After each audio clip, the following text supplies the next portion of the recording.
When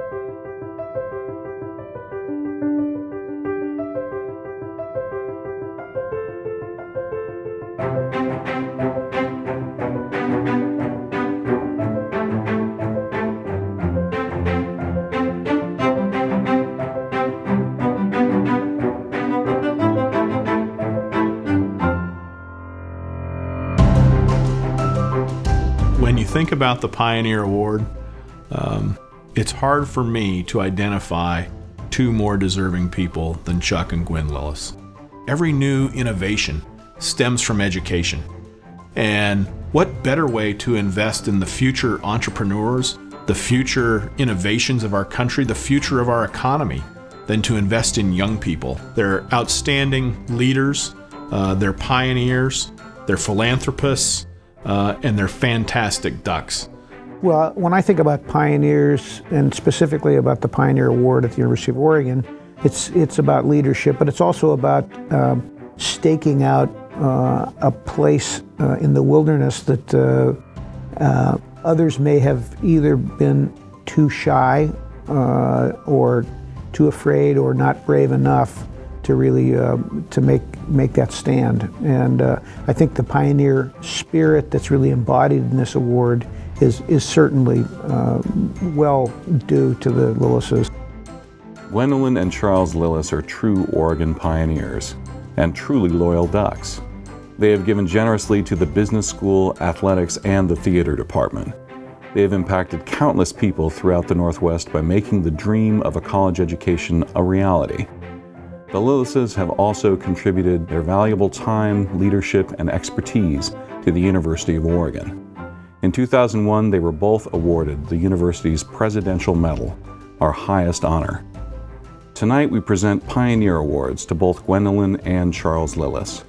We are proud to include them among the university's closest friends. The Lillises have served as leaders, teachers, and advocates, influencing countless students and helping shape the university's future. What do you say about someone who goes to the Sorbonne, is an Olympic caliber skier, speaks 3 languages, and wants to compete at the highest level of academia? Gwen is the only female in that kind of PhD environment and competes at a high level. Her spirit as a pioneer is bigger than one might guess.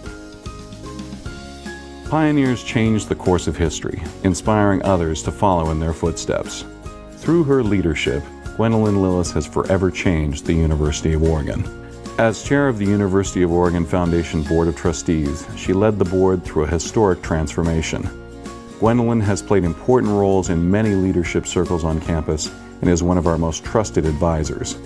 A foundation trustee since 2003, Gwen also currently serves as chair of the Business School's Board of Advisors. When I met her, she was on my advisory board now. She chairs the advisory board. She's encouraged me to reach further and to go for things that I thought would not be possible, certainly in my tenure.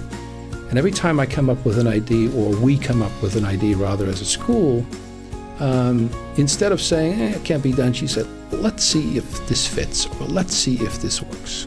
And so that kind of positive energy is really sort of infectious.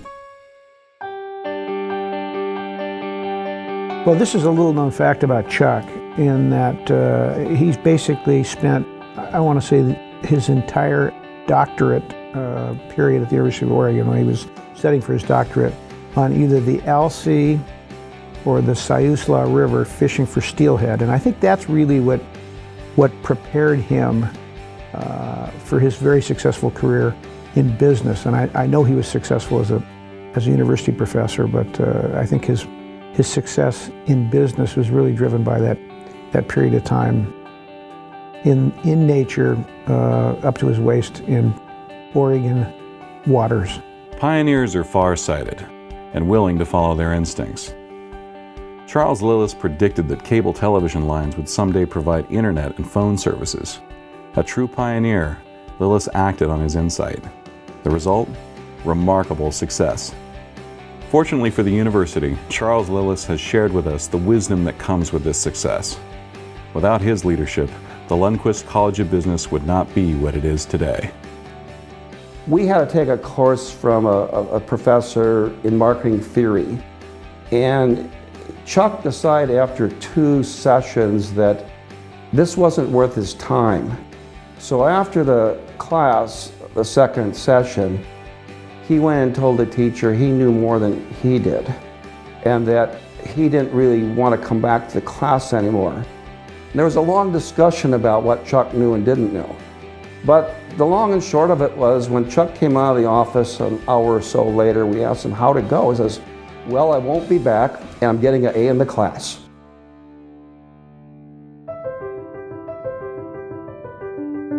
Chuck and Gwen have been especially helpful to the University of Oregon because they've been passionate about being ducks. In the end, there's a personal quality and a closeness that they have developed with the institution that nobody should miss. Their pioneer spirit is their willingness to provide the kinds of dedicated time and effort to the university. The legacy of Gwen and Chuck will last well beyond the bricks and mortar, because of the lives they touched and how those lives will touch the next set of lives.